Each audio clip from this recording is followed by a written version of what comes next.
अध्याय 1 रहस्यमयी घटनाएं। सन 1842 अक्टूबर महीना। अंग्रेजी गांव वॉल्थाम के बाहर एक अलग खड़ा ब्रूक्स मानसन में मैं अकेले रहती हूँ। हमेशा की तरह शाम को मेरी मामी से मिलने के बाद मैं अपने कमरे में आ गई। आज की मुलाकात भी सामान्य नहीं थी। मामी की तबीयत लगातार खराब हो रही है। उनका मन बीमार हो चुका है। कभी कभी तो ऐसा लगता है जैसे कोई और ही शख्सियत उनके शरीर में आ गई है। आज वो बहुत ज्यादा खुदकुश थी। उन्होंने कुछ ऐसी बातें कही जो समझ में नहीं आ रही थी। अब मैं अपने कमरे में बैठकर डायरी लिख रही हूँ। यहाँ कुछ अजीब सी चीजें हो रही हैं। पिछले कुछ दिनों से रात भर किसी अनसुनी आवाज से मैं जग जा रही हूँ। कभी कभी तो ऐसा लगता है जैसे कोई घर के अंदर ही घूम रहा है। आज रात मैंने साफ साफ एक आवाज सुनी, जैसे कोई हवा में कुछ घसीट रहा हो। मेरा दिल दहल गया। मैंने तुरंत बत्ती जलाई, लेकिन कोई नहीं था। सिर्फ हवा में धूलियां हिल रही थी। मुझे नहीं मालूम कि ये सब क्या है। क्या मेरी मामी की बीमारी ने मेरे दिमाग को भी प्रभावित कर दिया है? पिछले कुछ दिनों से मैं अकेली महसूस कर रही हूँ। गाँव वालों से मेरी दोस्ती खत्म हो चुकी है। उन्हें भी यहाँ के बारे में कुछ अजीब सी बातें मालूम हो गई हैं। कल पादरी अजीब सा पत्र भेज कर गए। उन्होंने लिखा कि गांव वालों ने रात भर इस मकान से आने वाली अनसुनी आवाजों की शिकायत की है। क्या ये सब कोई दुष्ट ताकत है जो हमें डराना चाहती है, या फिर कुछ और है जिसे मैं समझ नहीं पा रही? अब मैं डर के साए में सो रही हूँ। रात को एकटक जाग कर बैठ जाती हूँ। क्या मेरे साथ भी कोई अनहोनी नहीं हो सकती? क्या ये सारी चीजें सिर्फ मेरे दिमाग का विकृति है, या फिर कुछ और भी हो सकता है? मैं नहीं जानती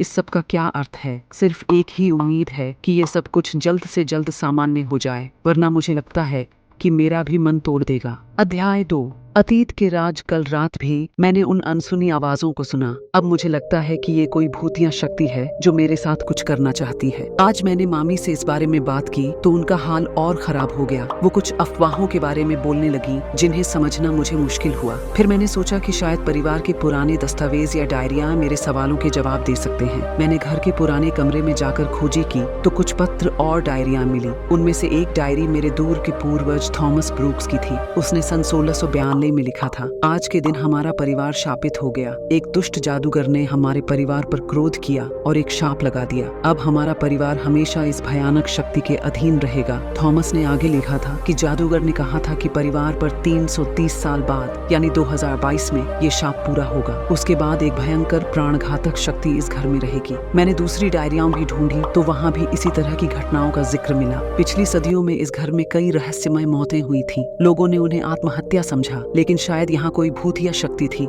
जो लोगों को मार रही थी। मैं सहम उठी। क्या सच में हमारा परिवार कोई शाप सह रहा है? क्या ये सब उसी शाप के कारण हो रहा है? मेरे दिमाग में तरह तरह के सवाल उठने लगे। शाम हो गई थी, जल्द ही रात होने वाली थी। मैंने सोचा कि मैं इस घर से बाहर निकलूंगी ताकि शायद कुछ साफ समझ में आ पाए, लेकिन मेरी मामी का हाल खराब था। मैं उन्हें अकेला नहीं छोड़ सकती थी। इसी बीच घर के पीछे से कोई आवाज आई। मैंने देखा तो कोई पुराना कब्रिस्तान था। शायद वहाँ से आवाज आ रही थी। मुझे डर लगा। क्या ये सब कोई शापित भूत का काम था जो हमें डरा रहा था? मैं अभी भी इस सब को समझ नहीं पा रही हूँ। शायद सच जल्द ही सामने आने वाला है, लेकिन एक बात समझ में आ गई है कि हमारा परिवार कोई शाप सह रहा है जिससे मुक्ति पानी होगी मुश्किल। अध्याय 3 खतरा बढ़ता जा रहा है। पिछले कुछ दिनों से हालात और खराब हो गए हैं। रात में तो ऐसी आवाजें आती हैं कि सोना मुमकिन नहीं रहता। कभी कोई घर के अंदर ही घूमता सुनाई देता है तो कभी तेज चीखें सुनाई देती हैं। मेरी मामी की हालत भी लगातार खराब हो रही है। कभी कभी ऐसा लगता है जैसे उनके शरीर में कोई और ही आत्मा प्रवेश कर गई है। वो बेतहाशा चीखने लगती है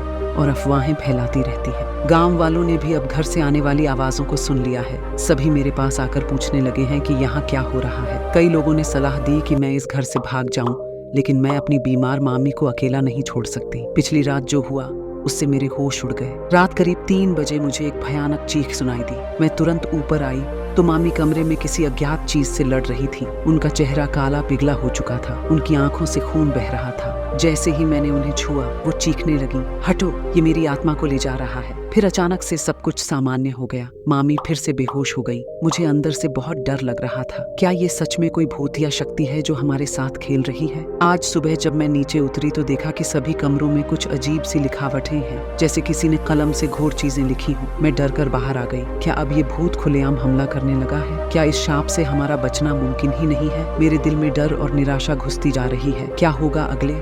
अध्याय 4 शाप का प्रकटन। आज सुबह मैं उबर ही नहीं पा रही थी। घर में हो रही घटनाओं से मेरा सहन शक्ति की हदें पार हो गई हैं। मैं समझने की कोशिश कर रही थी कि इस सब का क्या गहरा अर्थ है। इसी बीच मेरे दिमाग में एक बात आई। शायद परिवार के पुराने दस्तावेजों में इस शाप का सच खुलासा हो सकता है। मैंने फिर से उन पत्रों और डायरियों को ढूंढा। इनमें से एक पत्र मेरे पूर्वज थॉमस ब्रूक्स द्वारा 1692 में लिखा गया था। उसमें उन्होंने विस्तार से उस दिन के बारे में बताया था जब जादूगर ने उन पर शाप लगाया था। उन्होंने लिखा कि उस समय गांव में एक जादूगरन रहती थी जिसका नाम एलिजाबेथ था। एक दिन थॉमस और एलिजाबेथ के बीच झगड़ा हो गया। थॉमस ने उस पर जादू और छल कपट का आरोप लगाया। इससे एलिजाबेथ को गांव से निकाल दिया गया, लेकिन एलिजाबेथ ने बदला लेने का वचन लिया। उसने थॉमस और उसके परिवार पर 300 साल के लिए एक भयानक शाप लगाया। उसने कहा कि 2022 तक शाप पूरा होगा और फिर परिवार से बदला लिया जाएगा। मैं हैरान रह गई। इसीलिए तो 330 साल बाद हमारे साथ ऐसा हो रहा है। ये शाप के कारण ही है। मैंने पता लगाया कि शाप 2022 में पूरा होने वाला है और इसी बीच मेरी मामी अब पूरी तरह पागल हो चुकी थी। उनके शरीर में कोई और ही आत्मा प्रवेश कर चुकी थी।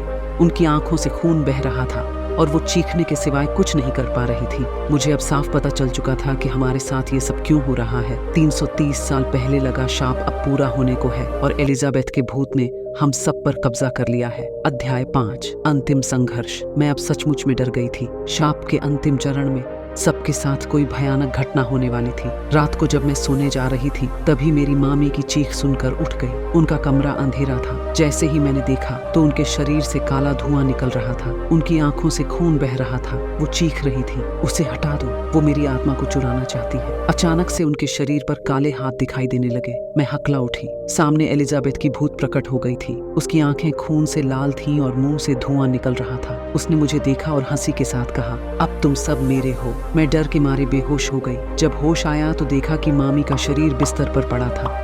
उनकी आत्मा चली गई थी। शायद भूत ने उनकी आत्मा का अपहरण कर लिया था। मैं समझ गई कि अब मेरी बारी आने वाली है। मुझे इस घर से बचकर भागना होगा। रात के अंधेरे में मैंने घर से भागने का निर्णय लिया, लेकिन भूत मेरे हर कदम पर पीछा कर रही थी। फिर भूत ने मेरे सामने आकर कहा, तुम भी अब मेरे साथ होगी। मैंने उससे लड़ने की कोशिश की, लेकिन वो बहुत ताकतवर थी। उसने मुझे पकड़ लिया और मेरी आत्मा निकालने लगी। उस समय मेरे दिमाग में केवल एक ही चीज आई, परिवार का शाप कैसे तोड़ा जा सकता है। फिर मुझे याद आया कि थॉमस ने लिखा था कि शाप तभी तोड़ा जा सकता है जब शाप लगाने वाली जादूगरन का अंतिम संस्कार किया जाए। उसी क्षण मैंने अपना मन लिया और भूत को हटाकर वहां से भागी। भूत मेरे पीछे पीछे आ रही थी। मैंने पुराने कब्रिस्तान में जाकर एलिजाबेथ की कब्र खोजी और उसकी हड्डियां निकालकर उन्हें थमा दिया। उसी क्षण भूत का रूप घुल मिलने लगा और काला धुआं बनकर उड़ गया। मैंने देखा कि शाप टूट गया है। ब्रूक्स परिवार अब आजाद हो गया है। मैं थकी हारी हालत में घर लौटी। मेरी जिंदगी में पहली बार सुकून महसूस हुआ। हम सब अब शाप से मुक्त हो गए हैं। मेरी यह कहानी आज समाप्त हो रही है।